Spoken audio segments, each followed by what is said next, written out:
En esta presentación vamos a revisar la organización de la información después de recabarla para poder entonces tomar decisiones. Cuando nosotros vamos a realizar una investigación, siempre tenemos alguna característica en especial que nos interesa estudiar, ya sea de algún individuo, como se menciona aquí, una empresa o un artículo.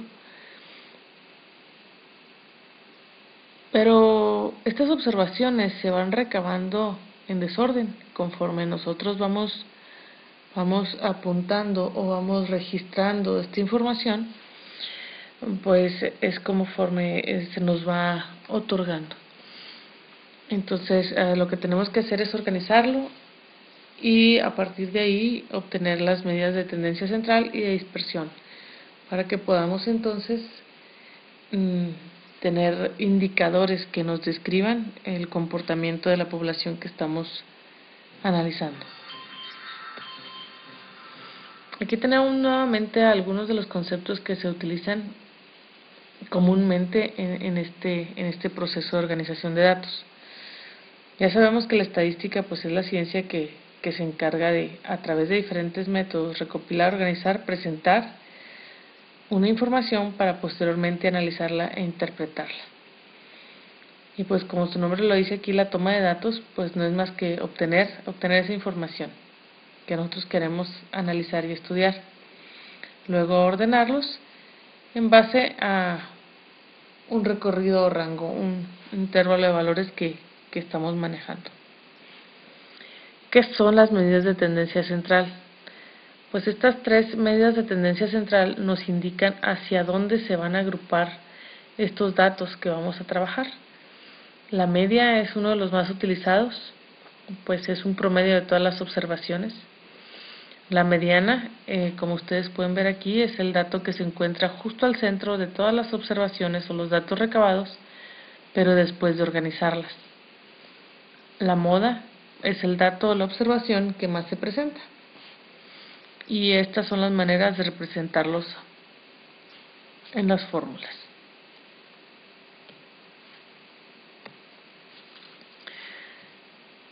Hay dos grandes divisiones en el procedimiento para obtener estas medidas mencionadas. La primera es para datos no agrupados. ¿Cuándo se utiliza esto? Bueno, cuando son muy pocos los datos, no vale la pena entrar en un proceso de agrupación de datos. Un estándar manejado es cuando son menos de 30 datos, se utiliza este procedimiento.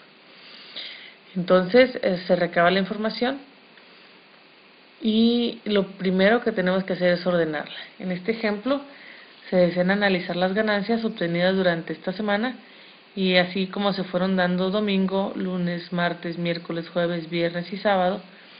El primer paso es ordenarlas por lo general de menor a mayor. Ya que los tenemos ordenados, entonces nosotros obtenemos la media, que según la fórmula nos indica es una sumatoria desde el primer dato, desde el dato 1 hasta el último. Y luego al final esta sumatoria o el resultado de esta sumatoria dividirlo entre el total.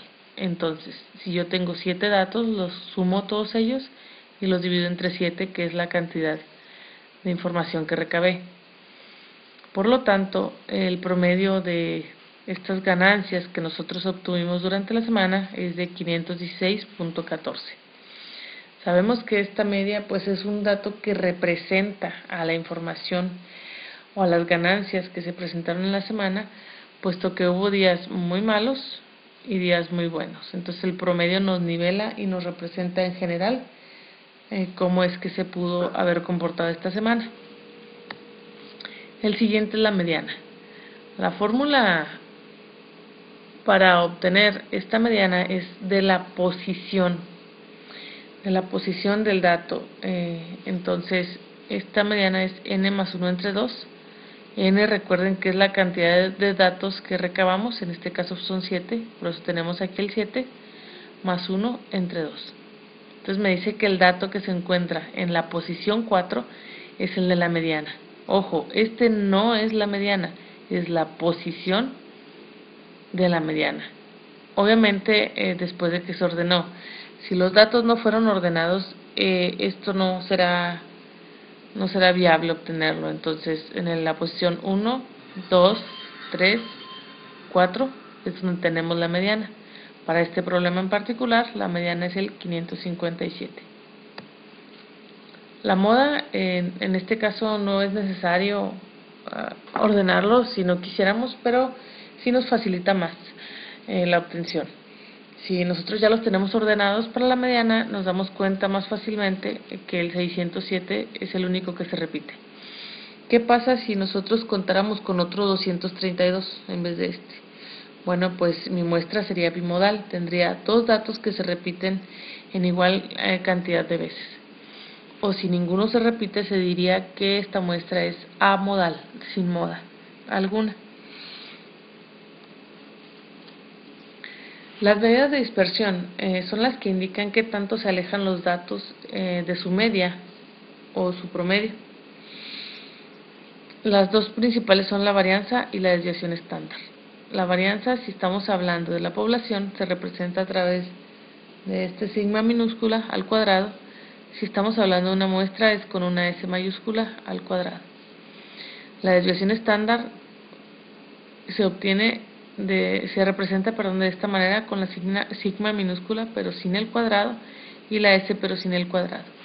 Esto es porque la varianza siempre será el cuadrado de la desviación estándar, pero nosotros tenemos una fórmula para obtener esta varianza. Ya teniendo la varianza y al saber que la varianza y desviación estándar llevan esta relación de cuadrado o raíz, ya a nosotros es más fácil obtener la desviación estándar, que es de nuestro mayor interés. La fórmula que se utiliza entonces para obtener la varianza es esta que vemos aquí. No es que yo tenga que elevar al cuadrado de esto. Recuerden que la varianza se representa con el cuadrado como tal. Si nosotros vemos una S con cuadrado, está representando la varianza. Si vemos una S sin cuadrado, estamos representando la desviación estándar. Y esto lo estamos refiriendo a una muestra. Si fuera una población, este sería un sigma con un cuadrado para representar la varianza y un sigma sin el cuadrado para representar la desviación estándar. Esta fórmula me indica que yo voy a tener que hacer una sumatoria de cada observación restándole la media. ¿La media cuál? La media obtenida en mi primer paso de este problema. En mi primer paso de este problema la media era 516.14. Esto quiere decir que al 232, como ustedes pueden ver aquí, le resto la media y el resultado de esa resta lo elevo al cuadrado. Luego tomo el 325 y le resto la media. Al resultado de esa resta lo voy a elevar al cuadrado. Y así sucesivamente hasta terminar con todas las observaciones que componen mi muestra.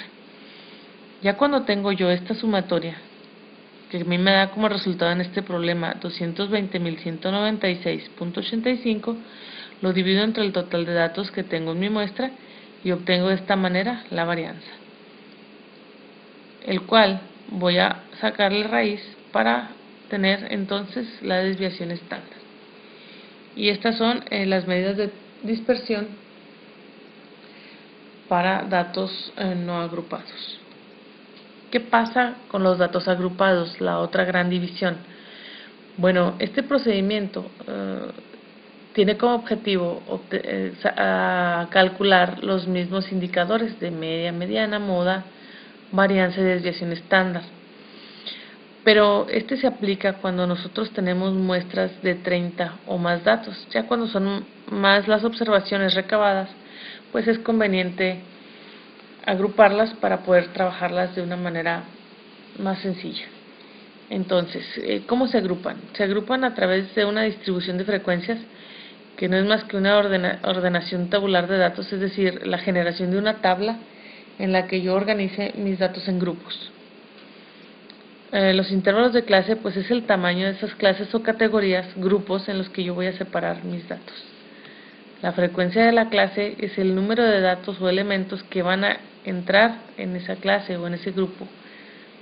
Los límites son los topes que me dicen dónde comienza cada clase, dónde termina cada clase.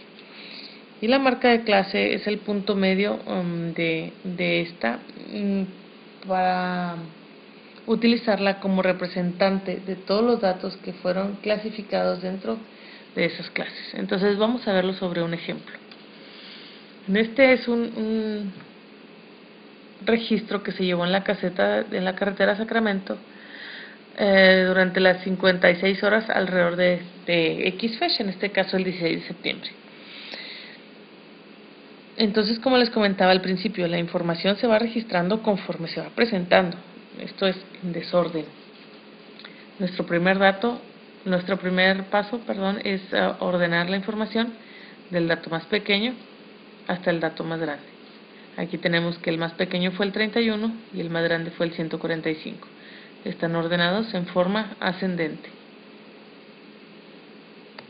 A continuación, nosotros tenemos que establecer cuántas clases o en cuántos grupos voy a separar yo estos 56 datos que recabé.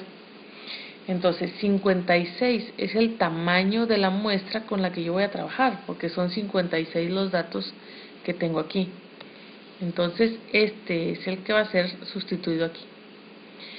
La cantidad de clases o grupos va a ser la potencia que yo le voy a aplicar a la base 2 y voy a ir calculándola de tal forma que cuando este 2 con esa potencia sobrepase por primera vez la cantidad de datos. Por ejemplo, si yo fuera 2 al cuadrado, pues es 4, no es mayor que 56. 2 al cubo es 8, sigue sin cumplir esta condición. 2 a la cuarta, pues es 16. 2 a la quinta es 32. O sea, yo voy calculando todas las potencias del 2 hasta que ese cálculo de esa potencia sobrepase por primera vez la cantidad de datos que tengo. Como 2 a la 6 ya es 64, ya estoy sobrepasando el 56. Esto quiere decir que este número 6 es el que me indica la cantidad de clases o grupos que yo voy a utilizar en mi distribución de frecuencias o la manera en la que yo voy a clasificar mi información. Entonces, aquí lo tenemos.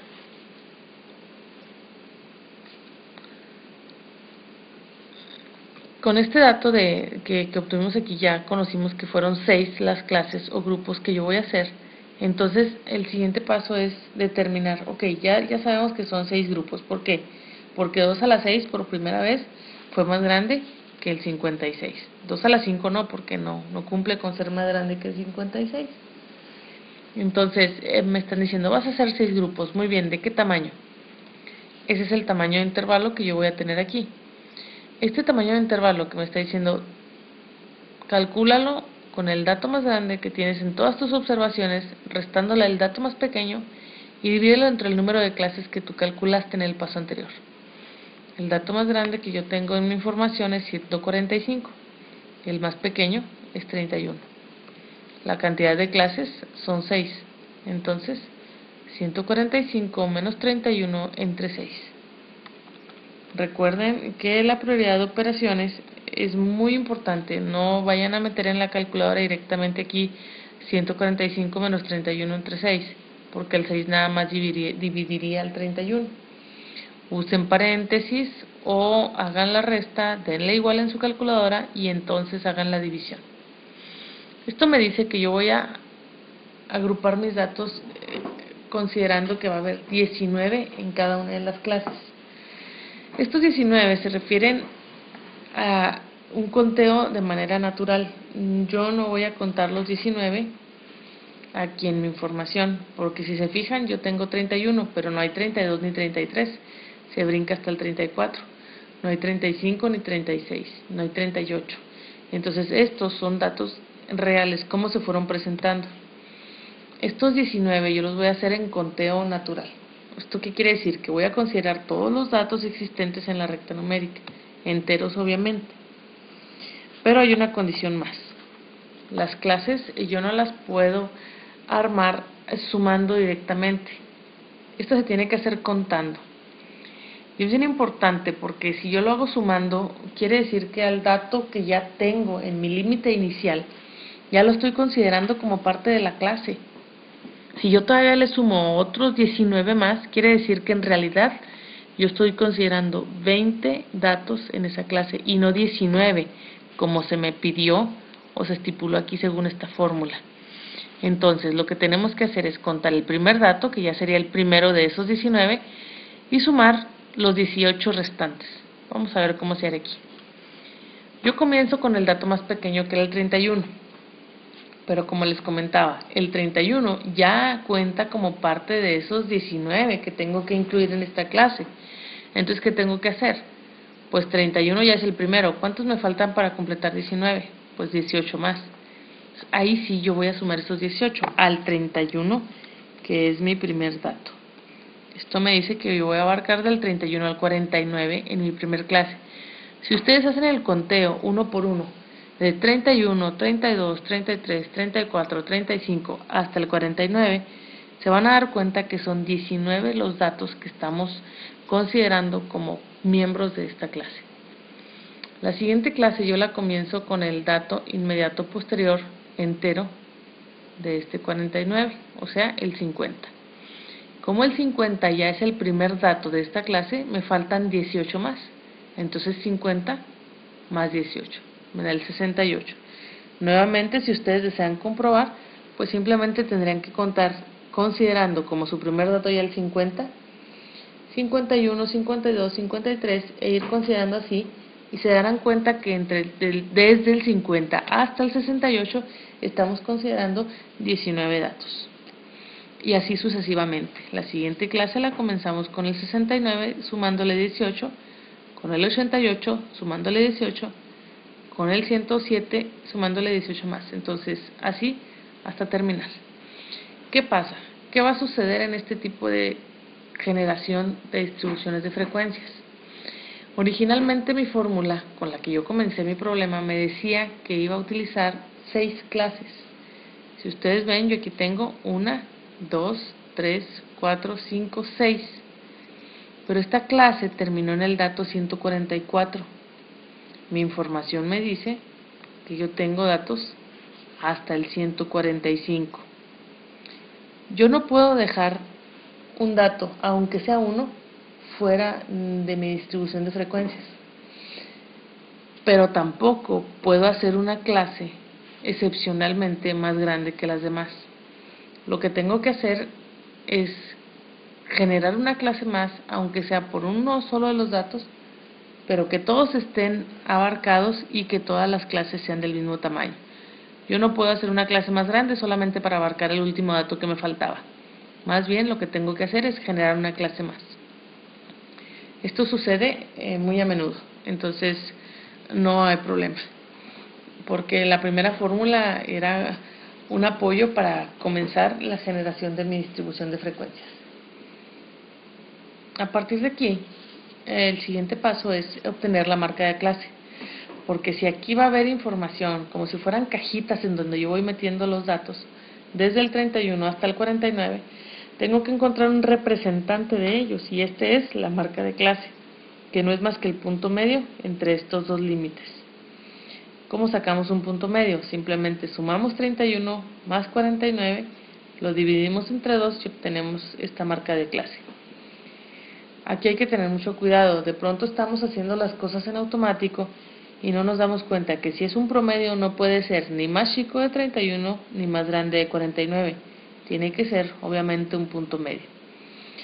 En las siguientes clases hacemos lo mismo, con los límites que manejamos, los sumamos, los dividimos entre 2 y obtenemos esa marca de clase. En ocasiones nosotros podemos caer en la tentación, por así decirlo, de darnos cuenta que aquí, si se fijan, la diferencia entre un dato y otro son 19 unidades. Si yo a 40 le sumo 19, me da 59. Si a 59 le sumo 19, me da 78. Si a este le sumo 19, me da 97 y así sucesivamente. Yo les sugiero que no hagan eso, porque este es como nuestro primer candado para darnos cuenta que armamos bien nuestras clases. Si nuestras clases están mal armadas, toda nuestra distribución de frecuencia va a estar incorrecta. Entonces, esta es una manera de darnos cuenta. ¿Haciendo qué? Sacando clase por clase el promedio de sus límites y después comprobando si de verdad entre ellos hay exactamente los 19 datos de diferencia que me marcaba el tamaño de intervalo. ¿De qué otra forma me sirve esto? Bueno, si mi primer marca de clase y mi segunda marca de clase y tercera marca de clase me dieron un dato entero y de pronto la cuarta me sale un decimal, algo anda mal. Hay que regresarnos a revisar. Pero las marcas de clase no necesariamente son un dato entero, probablemente me den un dato decimal. Ok, si la primera marca de clase es decimal, la segunda, tercera, cuarta y quinta y las demás tendrían que ser decimales también. Si por ahí me saliera una entera, algo anda mal. Entonces es conveniente obtener los promedios de manera individual para que yo pueda comprobar que estoy haciendo todo bien. Que todas mis marcas de clase sean uniformes respecto a o todas enteras o todas decimales, y también verificar que la diferencia entre mis marcas de clase sea de la cantidad de datos que marca mi tamaño de intervalo, en este caso 19. Ya que tengo mi marca de clase, entonces nos vamos a obtener la frecuencia absoluta, que se representa con F minúscula. Aquí hay que tener mucho cuidado en respetar esto, porque la F minúscula representa una cosa y la F mayúscula representa otra. Entonces, la frecuencia absoluta es la F minúscula. ¿Qué representa frecuencia? Pues frecuencia es el número de veces que algo se repite, el número de veces que algo se presenta. Entonces, vamos a ver, entre el 31 y el 49, ¿cuántos datos tengo yo en mi información real? Pues 1, 2, 3, 4, 5. Aquí ya no, porque ya se pasa el 49. Entonces estos 5 datos son los que voy a registrar aquí. Ahora, ¿cuántos tengo entre 50 y 68? 1, 2, 3, 4, 5, 6, 7, 8, 9. Ya ya no, porque ya está sobrepasando mi límite de 68. Y aquí está el 9. Entre 69 y 87. 1, 2, 3, 4, 5, 6, 7, 8, 9, 10, 11, 12, 13, 14, 15. Ya es 92, si está en la siguiente clase. Entonces nosotros lo que tenemos que hacer es contar en mis datos cuántos hay entre los límites de cada una de las clases y acomodarlos. Si yo sumo toda esta información, tiene que darme 56. ¿Por qué? Bueno, pues porque lo único que estoy haciendo es que a mis 56 datos los estoy acomodando por grupos. La frecuencia relativa es importante tenerla porque es otra manera de visualizar la información.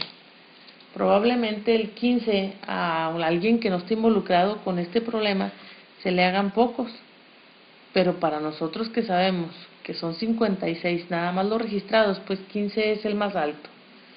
¿Qué hacemos entonces? Pues la frecuencia relativa expresa estas cantidades, pero en base a qué porcentaje del total son. Esto ya nos lo hace un poquito más claro, y a un 26% cualquiera lo comprende o sabe o relaciona directamente qué parte del total es. En cambio el 15, si no conocemos o no estamos involucrados en el problema, no me dice nada. Entonces, ¿cómo se saca esto? Pues esto es a través de una regla de 3 abreviada, en donde el dato de la frecuencia absoluta lo multiplico por 100 y lo divido entre el total. El dato de la frecuencia absoluta, que es el 9, lo multiplico por 100 y lo divido entre el total. Y así todos y cada uno de los datos que yo tengo en frecuencia absoluta. Si hago una sumatoria de todos estos resultados, tiene que darme 100. Obviamente, por cuestiones de redondeo, puede darme 99.98 o 100.001. No importa, siempre y cuando esté muy cercano al 100. El siguiente es la frecuencia acumulada, y como les comentaba, esta ya se representa con la F mayúscula. Esta va juntando o va acarreando la información que conforme avanzamos en la distribución de frecuencias se va registrando. Entonces, la primera simplemente toma que apenas se han registrado 5 datos. Pero en la segunda se registran 9, más los 5 que ya teníamos, me dan 14. En la siguiente son 15, más los 14 que teníamos, me da el 29 que ustedes ven aquí.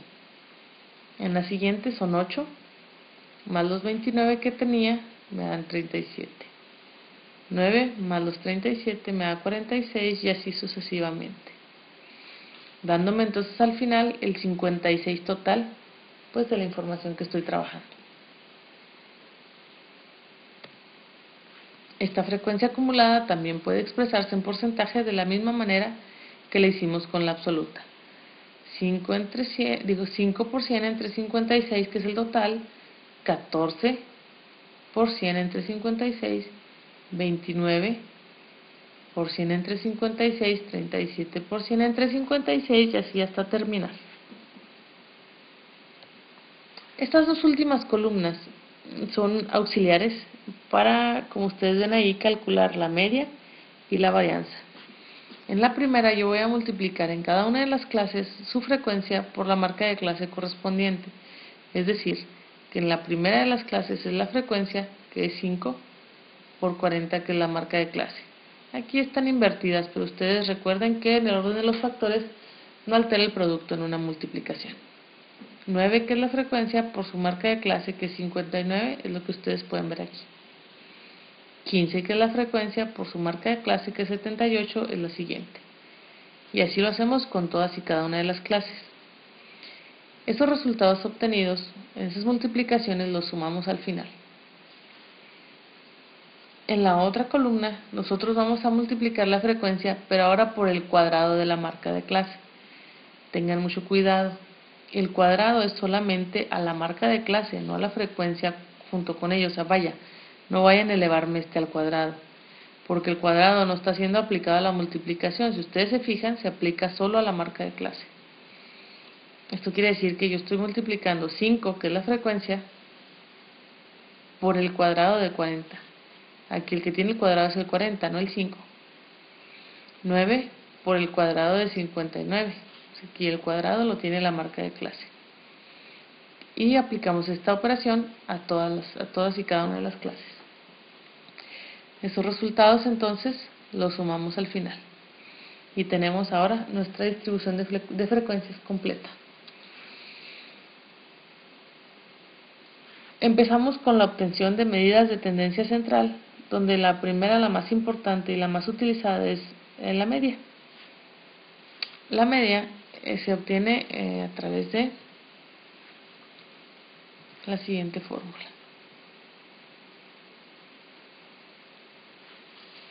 Me dice que para obtener la media yo tengo que hacer una sumatoria de todas las frecuencias por su marca de clase.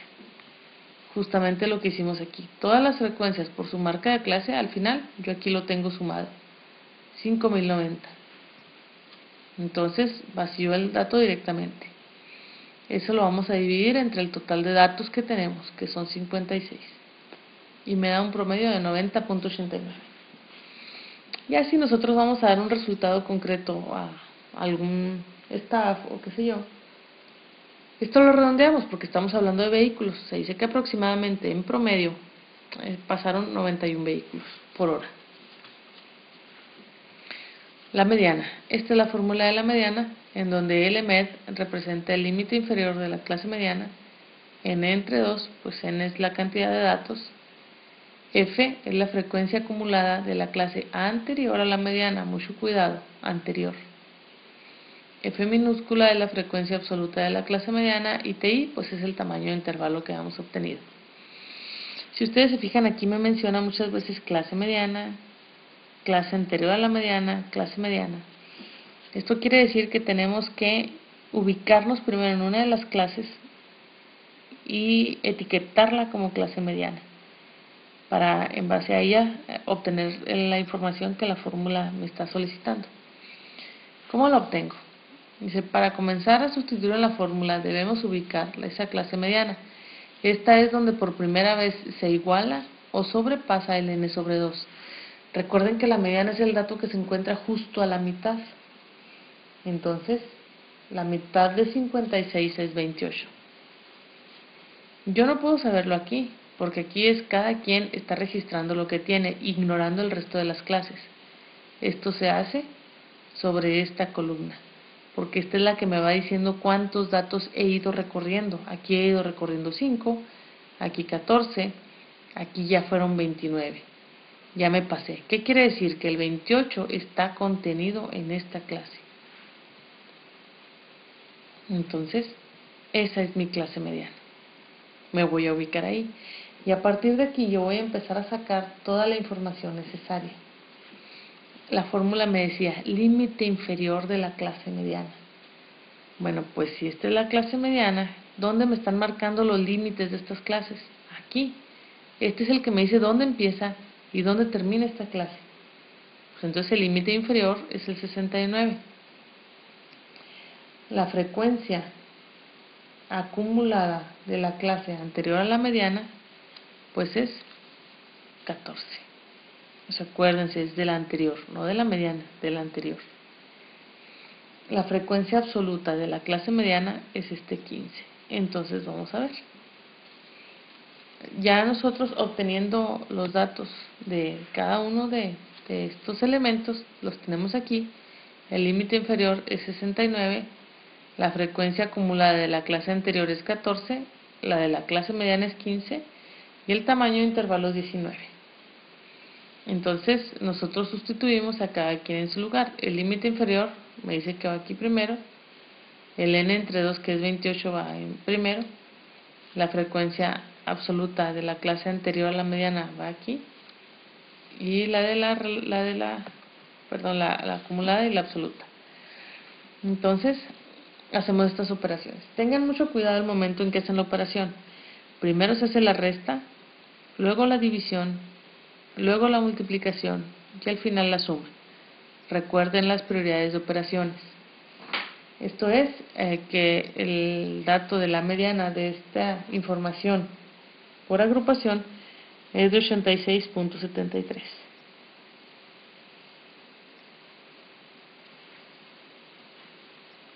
Ahora para obtener la moda la fórmula es esta. LMOD de A y de B son los tres datos a obtener. LMOD es el límite inferior de la clase modal. De A es la frecuencia absoluta de la clase modal menos la anterior. De B es la frecuencia absoluta de la clase modal menos la posterior. Y TI sigue siendo el mismo dato, el tamaño de intervalo. Ahora, para comenzar, igual que en el anterior, nosotros tenemos que ubicarnos en una clase, en uno de los renglones como clase modal. Y como la moda es el dato que más se repite, quiere decir que yo me voy a ubicar en la clase que tenga más información acumulada. En este caso es este de aquí. El que más se repite, no vayan a confundirse con el 9, que dice el 9 está aquí y está aquí y está aquí. La clase modal me dice, ¿quién tiene más? El que tiene más es el que cuenta con más repeticiones dentro de ella. Entonces el 15 es el más grande. Esa es la que voy a tomar como clase modal.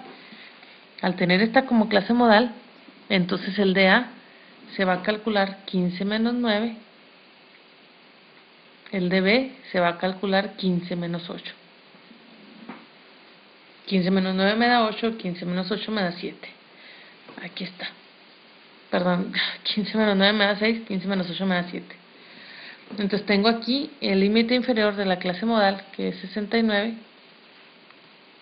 Establecido aquí, recuerden que los límites son los que me dicen dónde comienza y dónde termina la clase. Y el 15 menos 9 va a ser mi DA. Entonces yo lo voy a calcular una sola vez y lo voy a acomodar en las dos posiciones en las que la fórmula me lo está indicando. DB, que este es 15 menos 8 porque es la clase modal, la frecuencia, menos el posterior o el que le sigue. Me da este 7 que tenemos aquí.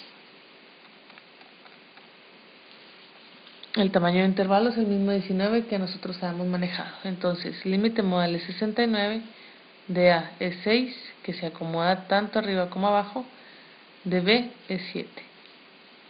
Tamaño de intervalo 19.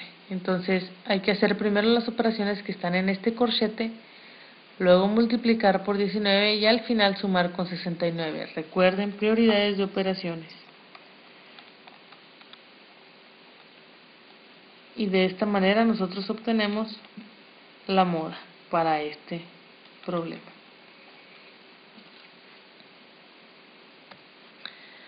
Por último, las medidas de dispersión, que son la varianza y la desviación estándar, las obtenemos con estas fórmulas. La varianza es una de las fórmulas más laboriosas si nosotros no hubiéramos hecho la última columna en nuestra distribución de frecuencias, porque me dice que va a ser una sumatoria de todas las frecuencias por el cuadrado de su marca de clase. A esa sumatoria le voy a restar el resultado de multiplicar la cantidad de información o el tamaño de mi muestra por la media con su cuadrado. Ojo, el cuadrado se aplica solamente a la media, no a la multiplicación. Si hubiera un paréntesis que estuviera agrupando esta multiplicación, entonces el cuadrado sería sobre la multiplicación, pero no existe. El cuadrado lo lleva solamente la media. Aquí cabe mencionar que si nosotros tuvimos algún error al calcular la media, pues va a haber un error al calcular la varianza, por lo tanto también un error al calcular la desviación estándar. Entonces, esta sumatoria nosotros ya la tenemos en nuestra tabla. Es la última columna, frecuencia por los cuadrados de la marca de clase, y aquí está al final la sumatoria. 514.706 es el que ustedes ven aquí, menos el tamaño de la muestra, que fue 56, y la media al cuadrado. Esto se va a dividir entre n-1, que en este caso pues sería 55. Realizando este cálculo, la varianza me da 947.10. Sacando la raíz a esta información, entonces tenemos la desviación estándar de 30.77. Y de esta manera es que se obtienen las medidas de tendencia central y de dispersión, tanto en datos agrupados como no agrupados.